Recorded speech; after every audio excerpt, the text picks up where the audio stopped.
Tako su jednom prilikom, priča se, pojavili se hajduci neki koji po noći upadaju njih 6-7 naoružani u kuće i pljačkaju, ne može im niko ništa.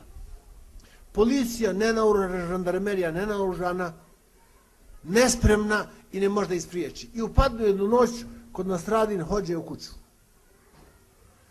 Vido on, hoće sve da ponesu, mrak, ne gori svijeća, uzme on jednu vreću i zna gdje su mu vrijedne stvari. I počinje te vrijedne stvari onda uzima. Srećom, žandarmerija ojačala, brojno, naoružali se, upadnu i pohapse ih sve. I pitaju Nastradine, a šta ti tu radiš? I ti kaže vreću. Kaže, da uzmem i ja nešto za sebe.